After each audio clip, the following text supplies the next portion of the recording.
Kapag dumating sa iyo ang panalangin ito ngayon, hindi ito aksidente kundi isang tawag mula sa langit na sadyang inilagay sa harap mo sa tamang oras, sa sandaling kapag ang iyong puso ay halos sumuko at ang iyong mga kamay ay pagod sa paghahanap ng sagot. Sapagkat ngayong araw, ang mismong araw na ito ay ang araw ng bagong simula para sa iyong buhay, pinansyal at espiritual.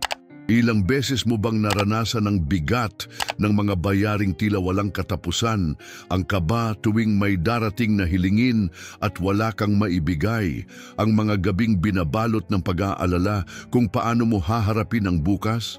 Sa panalangin ito, ikaw ay hindi na nag-iisa, sapagkat ang mismong Diyos na lumikha ng langit at lupa ay naririto upang dalhin ang liwanag ng pagbabago sa iyong kaluluwa at sa iyong bulsa.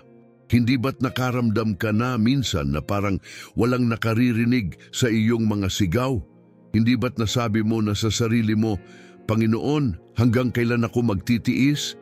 At ngayon, habang pinapakinggan mo ang tinig na ito, alam mo sa loob mo na hindi mo ito natagpuan ng basta-basta sapagkat ito ay isang mensahe na mayroong tatak ng langit para sa iyo. Ang panalangin ito ay hindi lamang mga salita. Ito ay isang pintuan na magbubukas ng pinto ng kayamanan, kasaganaan at kapayapaan na matagal mo nang inaasam. Habang nakikinig ka, mararamdaman mo ang tibok ng iyong puso na sumasabay sa mga salita, na parang bawat pangungusap ay itinatama ang pagkakabaluktot ng iyong kapalaran at bawat pagbigkas ay nagsisilbing susi na magbubukas ng mga saradong pintuan.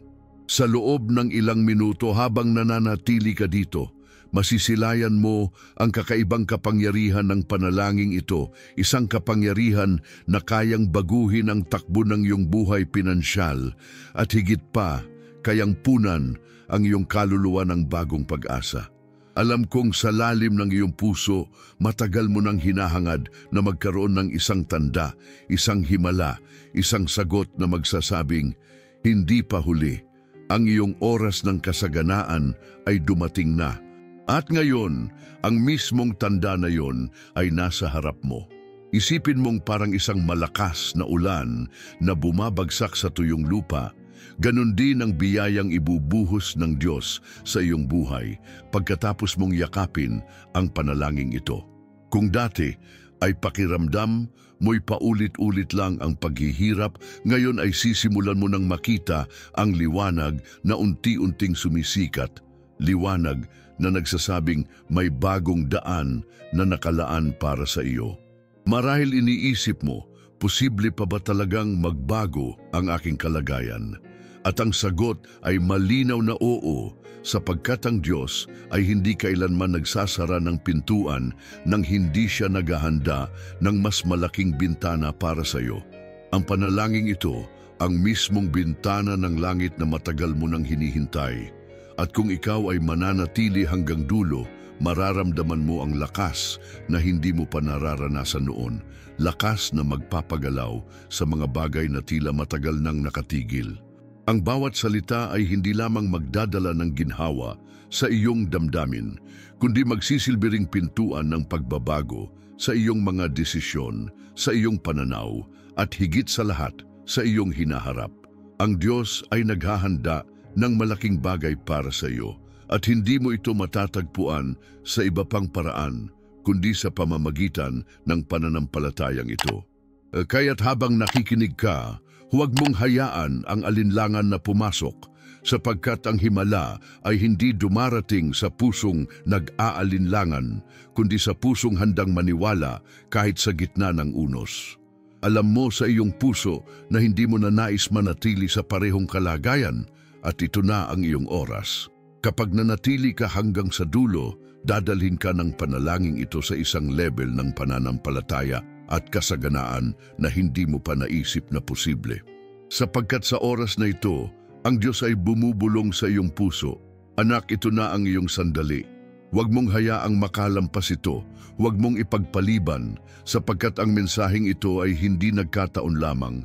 Ito'y inilaan mismo para sa iyo. Kung minsan sa buhay, May mga pagkakataon na tila ba may dumadaan na bus na nakatakda lang para sa atin at kung hindi natin sasakyan, baka hindi na ito bumalik. Ngayon, ang panalangin ito ay parang ganoong bus, nakahinto sa harap mo, naghihintay na pasukin mo upang dalhin ka sa isang destinasyon ng kasaganaan at kaginhawaan. At ngayon, kailangan mo lamang gawin ang isang hakbang ng pananampalataya, maniwala, makinig at buksan ang iyong puso. Sapagkat kung gagawin mo iyon, hindi lang biyaya ang darating, kundi isang pagbaha ng pag-asa at bagong simula na magpapabago sa lahat. Marahil ay maraming tao ang nakakakita sa iyo na nakangiti sa araw-araw. Ngunit sa loob mo ay may mga gabi na hindi mo na mabilang ang mga pag-iyak na walang nakakarinig. Mga tanong na paulit-ulit mong binibigkas sa sarili. Hanggang kailan ako mananatiling ganito? Kailan darating ang sagot sa aking mga panalangin? Ang bigat ng utang, ang takot sa kawalan, at ang kahihiyan na hindi masabi sa iba ay parang pader na nakaharang sa iyong daan. At ikaw lamang ang tunay na nakakaalam kung gaano ito kabigat. Ngunit kapatid, hayaan mong sabihin ko ito sa iyo ngayon. Hindi mo ito napapakinggan ng aksidente, sapagkat sa likod ng iyong pakikibaka ay naroon ang Diyos na hindi nakakaligtaan kahit isang luha na bumagsak mula sa iyong mga mata. At ngayon, siya mismo ang nagdadala sa iyo ng sagot na matagal mong hinihintay. Kung iisipin mo, ilang beses ka nang naglakad sa gitna ng mga tao na hindi nila alam na ang iyong puso ay sugatan. Ilang beses ka nang ngumiti kahit na ang iyong kaluluwa ay halos mabasag. At ngayon, habang nakikinig ka, nararamdaman mo na may isang bagay na totoo sa bawat salitang ito dahil alam mo na ito ay nakatutok sa iyo, hindi sa kung sino man, kundi sa iyo mismo na nagdadalang ng bigat ng mundo. Hindi ka nag-iisa at hindi mo kailangang maglakad ng mag-isa sa madilim na daan na ito.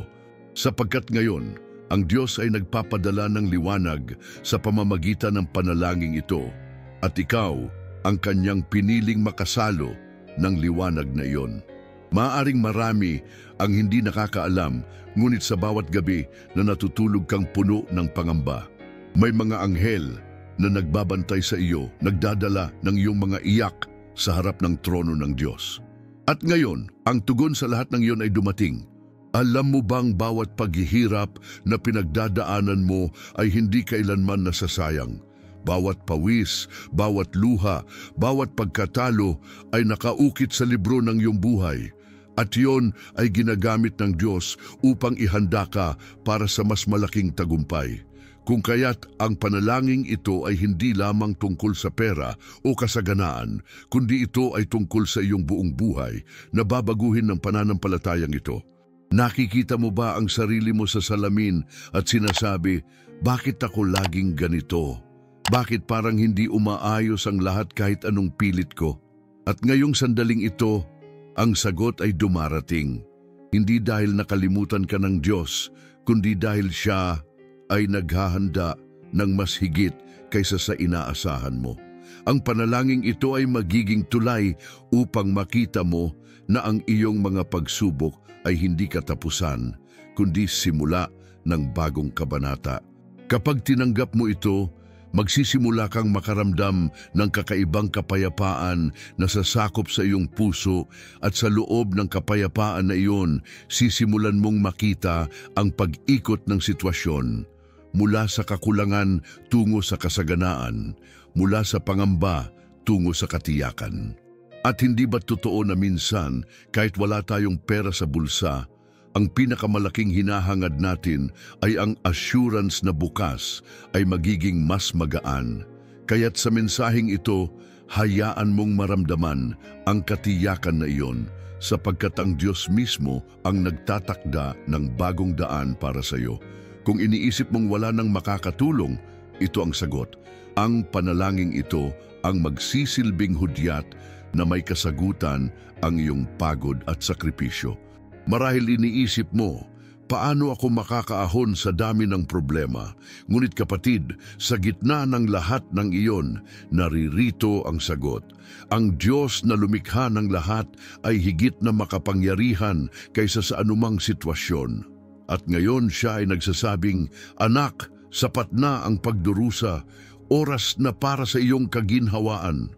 Kung kaya't hinihiling ko sa iyo ngayon, manatili ka hanggang sa dulo ng panalangin ito. Sapagkat sa dulo ay may biyayang nakalaan para sa iyo na hindi mo inaakala." Ito ang panalangin magbubukas ng pintuan ng kayamanan at kasaganaan sa iyong buhay.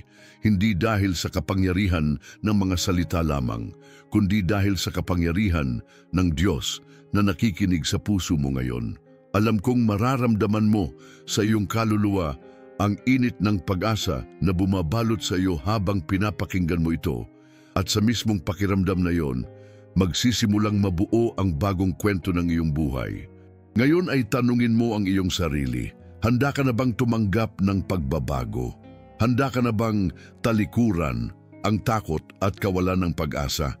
Sapagkat kung ang sagot mo ay oo, hayaan mong dalhin ka ng panalangin ito sa isang level ng pananampalataya na magbubukas ng pintuan ng kasaganaan. At habang nananatili ka rito, maririnig mo ang tinig ng Diyos sa iyong puso na nagsasabing, "Huwag kang matakot sapagkat kasama mo ako." Bito ang panahong matagal mo nang hinihintay at ngayon ito na ang iyong pagkakataon.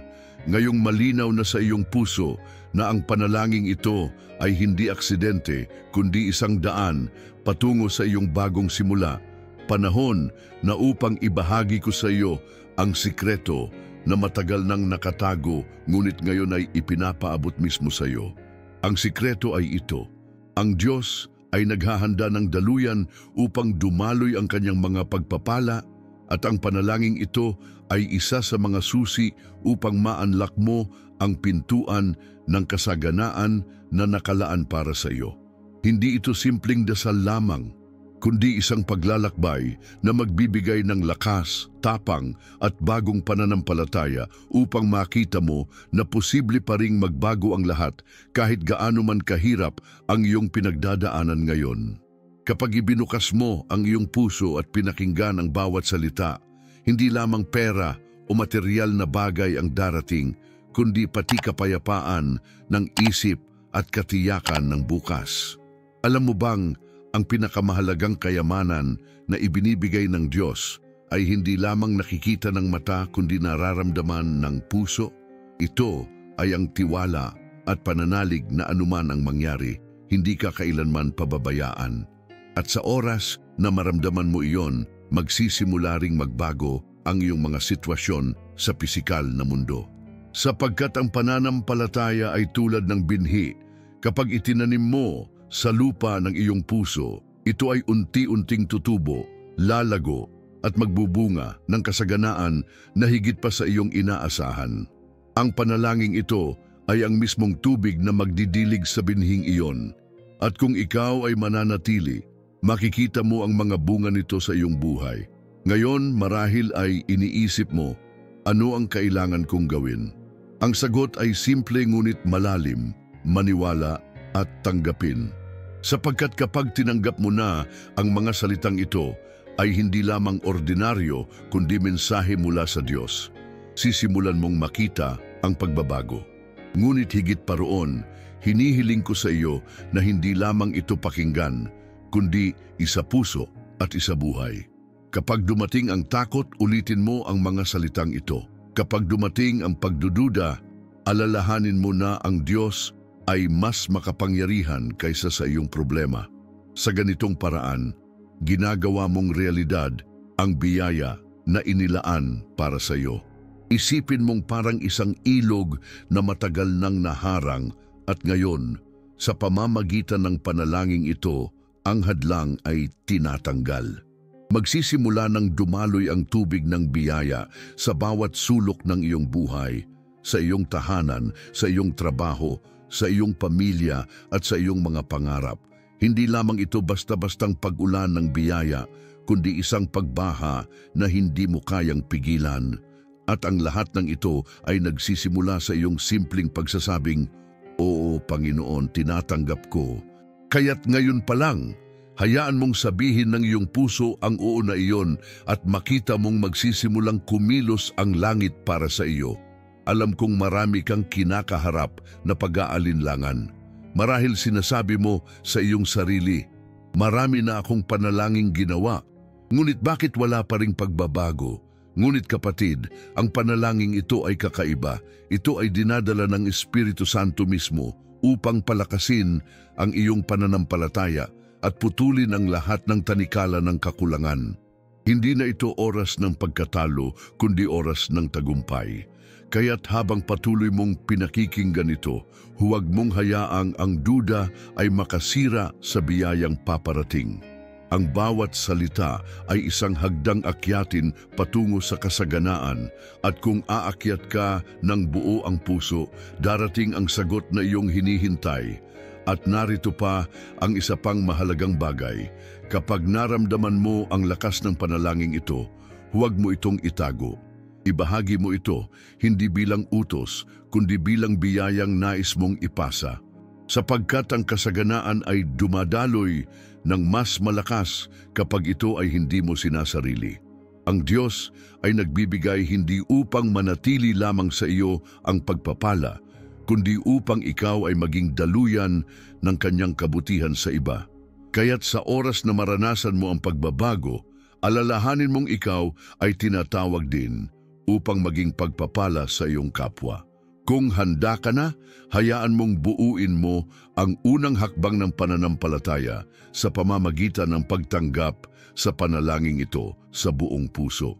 Kapag sinabi mong Amen sa iyong isip at damdamin, hindi lamang ito salita, kundi isang deklarasyon na sinasabi mong handa ka na sa bagong kabanata ng iyong buhay.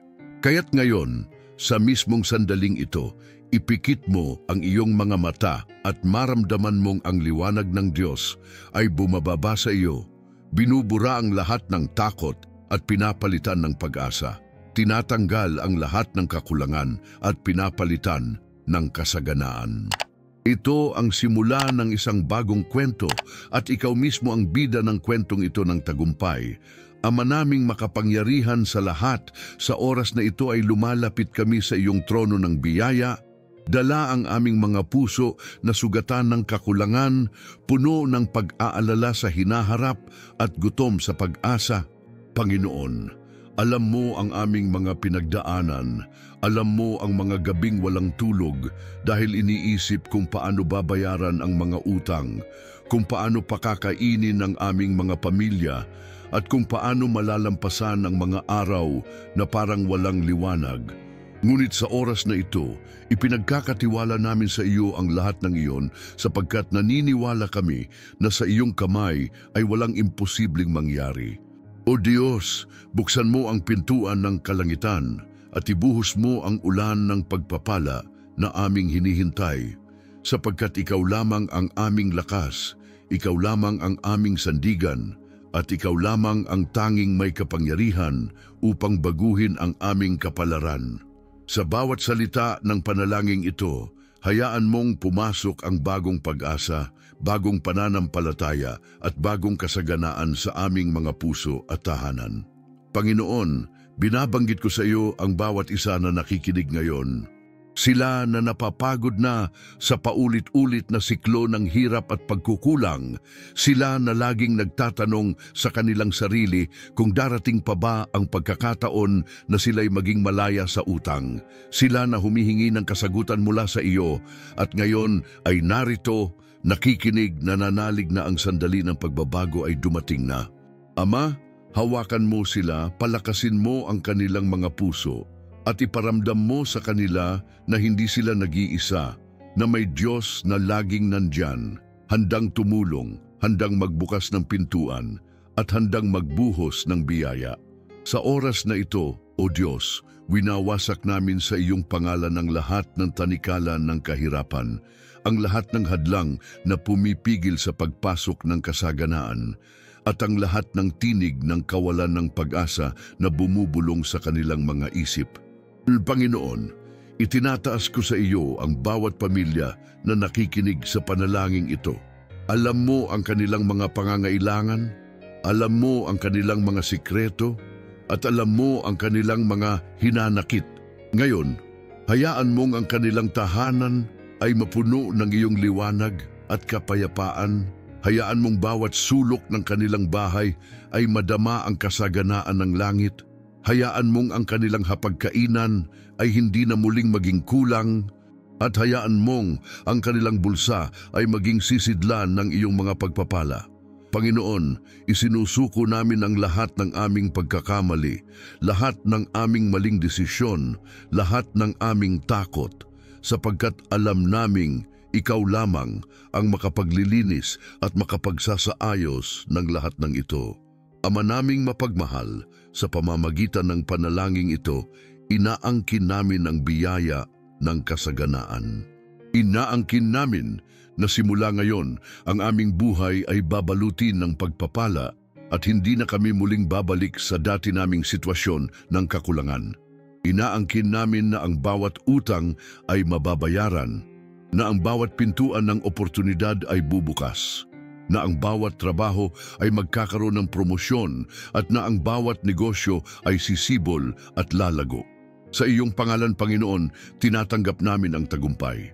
Sapagkat naniniwala kami na hindi mo kami nilikha upang manatiling alipin ng kahirapan, kundi upang maranasan ang kaluwalhatian ng iyong kasaganaan. Panginoon, sa bawat nakikinig ngayon na nakaramdam na ng panghihina, inaangkin namin ang kalakasan para sa kanila. Sa bawat nakadama ng kawalan ng direksyon, inaangkin namin ang liwanag ng patnubay. Sa bawat nawalan ng pag-asa, inaangkin namin ang pagbabalik ng pananampalataya. At sa bawat nawalan ng pera, inaangkin namin ang pagbabalik ng kasaganaan. O Diyos, sa pamamagitan ng panalangin ito, hayaan mong maramdaman ng bawat isa na ang kanilang mga kamay na dati ay walang laman ay sisimulang mapuno ng biyaya at ang kanilang mga puso na dati ay puno ng pangamba ay mapapalitan ng kapayapaan. Ama naming Diyos, hinihiling namin na buksan mo ang langit at ibuhos mo ang yaman at pagpapala sa bawat isa na nananalig. Hinihiling namin na ang bawat bukas ng kanilang mata ay magsimula sa pasasalamat at hindi na sa pag-aalala. Hinihiling namin na ang bawat gabing kanilang patutulugin ay maging gabing puno ng kapayapaan at katiyakan, sapagkat alam nilang may Diyos na gumagalaw sa kanilang buhay. At sa oras na ito, binabasbasan namin ang kanilang mga trabaho, ang kanilang mga negosyo, ang kanilang mga plano, at ang kanilang mga pangarap, at idinedeklara namin na lahat ng ito ay magtatagumpay sa pangalan ni Jesus. Panginoon, sa oras na ito ay inaalis namin ang lahat ng hadlang na pumipigil sa kanilang mga pagpapala.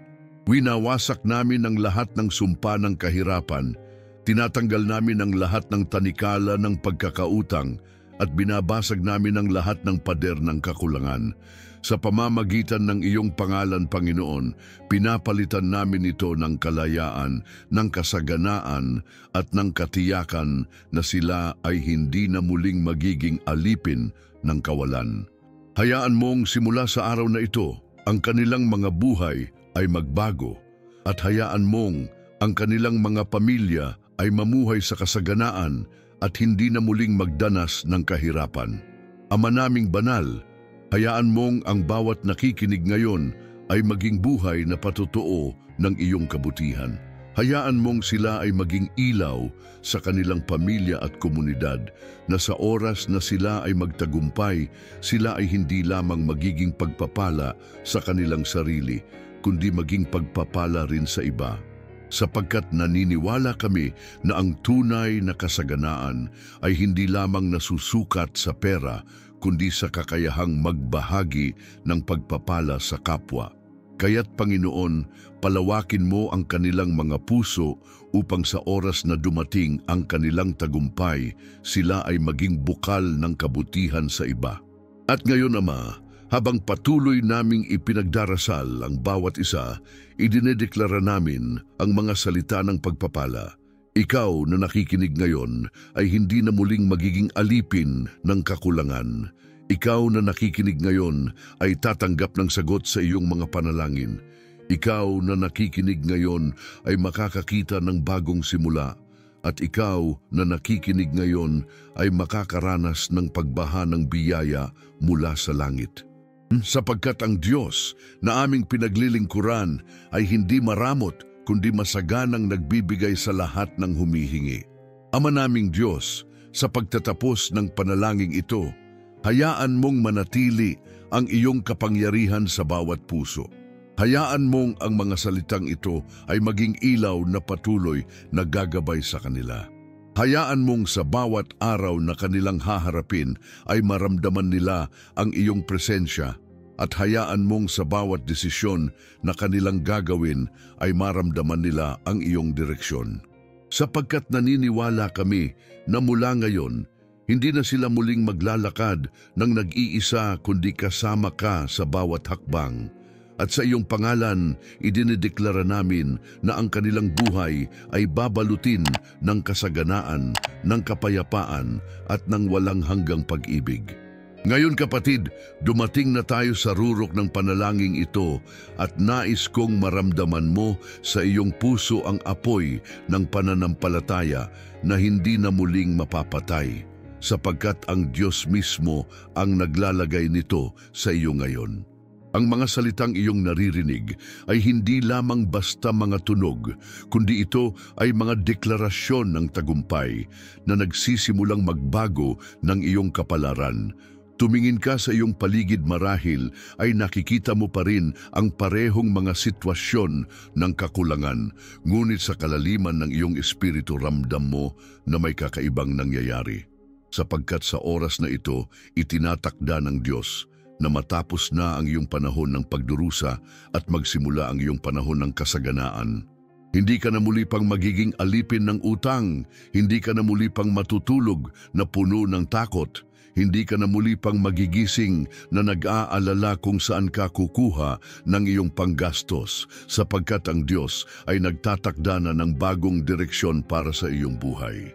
Pakinggan mo ang tinig na ito na nagsasabing tapos na ang gabi at sisikat na ang araw ng bagong simula. Huwag kang mag-alinlangan, huwag kang matakot sapagkat ang lahat ng iyong pinagdaanan ay gagamitin ng Diyos bilang tulay ng mas malaking pagpapala. Kapag tinignan mo ang nakaraan, baka puno ito ng sugat at luha, ngunit ngayon ay magsisimula ka ng makakita ng bagong larawan-larawan ng isang buhay na malaya sa kakulangan at puno ng kasaganaan. Oo, ikaw na nakikinig ngayon, ikaw mismo ay tinatawag upang maging patotoo na ang Diyos ay tapat at totoo sa kanyang mga pangako. Ngayon gusto kong sabihin mo sa iyong sarili, ng tahimik o malakas, kung kaya mo na ang mga salitang ito. Ako ay pinagpala, ako ay pinalaya, ako ay anak ng Diyos, at ako ay tinawag para sa kasaganaan. Sa tuwing bibigkasin mo ito, ay mararamdaman mong tumitibay ang iyong pananampalataya at mas lalo mong nararamdaman ang pagdaloy ng biyaya sa iyong buhay. Hindi ito simpleng salita lamang, ito ay deklarasyon na nagbubukas ng pintuan ng langit para sa iyo. Kapatid, idinedeklara ko ngayon na ang mga pintuan ng kayamanan na matagal nang nakasara ay bumubukas na. Idinedeklara ko na ang mga pader na humahadlang sa iyong kasaganaan ay bumabagsak na. Idinedeklara ko na ang bawat utang na bumigat sa iyong balikat ay tinatanggal ng Diyos at papalitan ng kalayaan. Idinedeklara ko na ang bawat takot na nagkulong sa iyong isipan ay pinapalitan ng kapayapaan. At idinedeklara ko na simula ngayon, ikaw ay maglalakad sa daan ng kasaganaan at hindi na muling babalik sa dati mong kalagayan. Alam kong nararamdaman mo sa oras na ito ang kakaibang kapayapaan sa iyong puso. Iyon ay tanda na gumagalaw ang Diyos sa iyong buhay. Kapag naramdaman mo ang init sa iyong dibdib, kapag bigla kang nakaramdam ng kaluwagan sa iyong isipan, kapag may biglang dumaloy na pag-asa sa iyong damdamin, huwag mo itong ipagwalang bahala sapagkat iyon ay mismong presensya ng Diyos na nagpapatunay na siya ay kasama mo. At sa oras na ito, nais kong tanggapin mo na ang biyayang iyon na para sa iyo. Sabihin mo sa iyong sarili, tinatanggap ko ang aking tagumpay, tinatanggap ko ang aking kasaganaan, tinatanggap ko ang aking kalayaan. Habang sinasabi mo ito, ramdam mong lumalakas ang iyong pananampalataya at mas lalo mong nakikita ang larawan ng hinaharap na puno ng biyaya. Hindi na malayo ang sagot, hindi na imposible ang himala sapagkat narito na ito sa iyong harapan. At ngayon nais kong hamunin ka hindi bilang isang utos, kundi bilang isang hakbang ng pananampalataya na mag-iwan ka ng tatak ng iyong pananalig. Isulat mo sa iyong isip, isulat mo sa iyong puso o kahit sa mga salita, darating na ang aking biyaya. Sapagkat kapag idineklara mo ito, hindi lamang ito salita, kundi ito ay isang proklamasyon sa harap ng langit at lupa na ikaw ay handa na at ikaw ay naniniwala. At ang Diyos na tapat sa kanyang salita ay tutugon. Ngayon kapatid, tanungin mo ang iyong sarili, nararamdaman mo ba ang kapayapaan? Nararamdaman mo ba ang bigat na unti-unting nawawala? Nararamdaman mo ba ang pag-asa na pumapasok sa iyong puso? Oo, iyon ang tanda na ang panalangin mo ay naririnig at na ang kasaganaan ay nagsisimula ng dumaloy sa iyong buhay. Hindi mo na kailangang maghintay ng matagal sapagkat ang Diyos ay gumagalaw na ngayon. At sa oras na ito, idinedeklara ko sa iyong buhay, ikaw ay pinagpala, ikaw ay malaya, at ikaw ay magtatagumpay. Ngayon, hayaan mong ang huling bahagi ng panalangin ito ay magbigay sa iyo ng lakas upang magpatuloy. Tandaan mo na hindi natatapos dito ang lahat kundi ito ay simula ng bagong kabanata. Ang Diyos ay kasama mo sa bawat hakbang at hindi ka na muling nag-iisa. Kaya't huminga ka ng malalim at ramdamin mong ang kapayapaan ng Diyos ay bumabalot sa iyo. Ramdamin mong ang kanyang presensya ay nagsisilbing gabay sa lahat ng iyong gagawin. At sa bawat araw na darating, alalahanin mong ikaw ay tinawag hindi para mabigo, kundi para magtagumpay. Kapatid, habang tinatapos natin ang panalangin ito, nais kong ipaalala sa iyo na ang lahat ng narinig mo ngayon ay hindi nagtatapos dito sapagkat ito ay simula lamang ng isang bagong kabanata sa iyong buhay. Ang Diyos ay naglagay ng apoy sa iyong puso, apoy ng pananampalataya, apoy ng pag-asa at apoy ng kasaganaan na hindi kailanman mapapatay ng anumang unos. Sa mga darating na araw, maaaring subukin ka pa rin ng sitwasyon, maaaring makaramdam ka pa rin ng takot o pangamba, ngunit huwag mong hayaang agawin ng kaaway ang kapayapaang ibinigay ng Diyos sa iyo ngayon. Kapag bumalik ang takot, ulitin mo ang mga salitang narinig mo. Kapag dumating ang pagdududa, ipikit mo ang iyong mga mata at alalahanin mong sinabi ng Diyos na hindi kanya iiwan ni pababayaan kailanman. Ngayon ay nais kong ipaalala sa iyo na ang panalangin ito ay hindi lamang isang beses na dapat pakinggan, kundi ito ay isang bukal na maaari mong balikan anumang oras na kailangan mo ng lakas. Sa tuwing mararamdaman mong bumibigat muli ang iyong puso, bumalik ka rito sapagkat dito mo mararamdaman muli ang presensya ng Diyos na umaakap sa iyo. Sa bawat pakikinig mo, lalo kang lalakas at lalo kang maniniwala na ikaw ay tinawag para sa kasaganaan. Kaya't huwag mong hayaang lumipas ang isang araw na hindi mo naririnig ang mga salitang ito, sapagkat ito ay magpapaalala sa iyo na ang iyong himala ay patuloy na gumagalaw. At kapatid, huwag mong kalimutan na ang pagpapala ay hindi lamang para sa iyo, kundi para rin sa mga taong nasa paligid mo.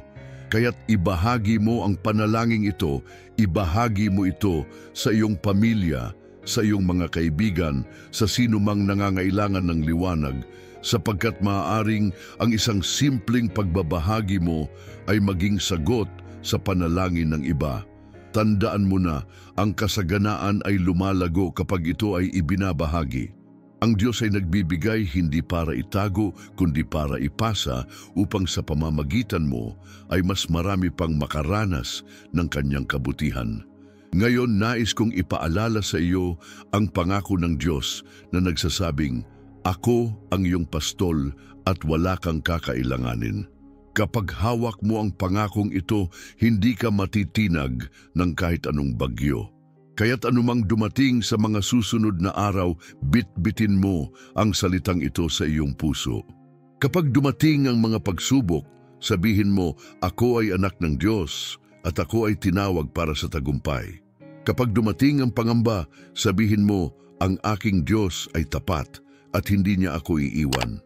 At kapag dumating ang kakulangan, sabihin mo, "Ang kasaganaan ay dumadaloy sa aking buhay ngayon."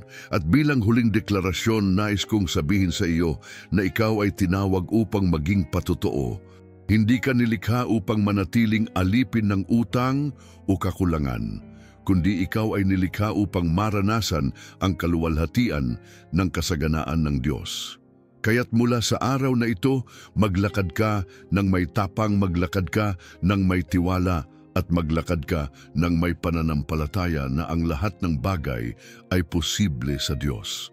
Tandaan mong bawat hakbang mo ay may kasamang Diyos at bawat desisyon mo ay may gabay ng langit. Kapatid, kung tunay mong naramdaman ang panalangin ito, nais kong hamunin ka na gawin ang isang simpleng hakbang ng pananampalataya. Isulat mo sa iyong puso at kung maaari ay sabihin mo sa iyong bibig ang mga salitang ito, "Ako ay pinagpala, ako ay malaya, ang aking biyaya ay dumating na." Ang simpleng deklarasyong ito ay magiging tatak ng iyong pananalig at magsisilbing paalala sa iyo sa bawat araw na ang Diyos ay gumagalaw sa iyong buhay. At kung nais mong palalimin pa ang iyong pananampalataya, bumalik ka dito bukas at sa mga susunod na araw sapagkat patuloy nating palalakasin ang ating espiritu sa pamamagitan ng mga panalangin gaya nito. Alam kong sa oras na ito, mararamdaman mo na ang kakaibang kapayapaan. Ang kapayapaang ito ay hindi nagmumula sa mundo, kundi nagmumula sa Diyos mismo. Kaya't pahalagahan mo ito sapagkat ito ay tanda na ikaw ay nasa tamang landas. Sa mga darating na linggo, mapapansin mong unti-unting nagbabago ang iyong sitwasyon. Unti-unting dumarating ang mga oportunidad. Unti-unting lumuluwag ang iyong buhay, pinansyal, at unti-unting nagiging totoo ang iyong mga panalangin. At kapag nangyari iyon, huwag mong kalimutang bumalik at magpasalamat sapagkat ang lahat ng ito ay galing lamang sa Diyos. Ngayon, nais kong iwan sa iyo ang huling mga salita. Kapatid, ikaw ay mahal ng Diyos higit sa iyong naiisip. Ikaw ay mahalaga at ang iyong mga panalangin ay narinig. Huwag mong isipin na nakalimutan ka sapagkat ang katotohanan ay matagal ka nang iniingatan at minamahal ng Diyos. At ngayong araw na ito, itinatakda niya ang bagong simula para sa iyo, simula ng kasaganaan, simula ng kalayaan, simula ng panibagong paglalakbay tungo sa liwanag. Kaya't tumayo ka sa pananampalataya, ngumiti ka sa harap ng iyong mga pagsubok at sabihin mo sa iyong puso, "Ako ay handa na." Sapagkat oo kapatid, handa ka na. At habang tinatapos natin ang panalangin ito, hayaan mong ang kapayapaan ng Diyos ang manatili sa iyo ngayon, bukas at magpakailanman.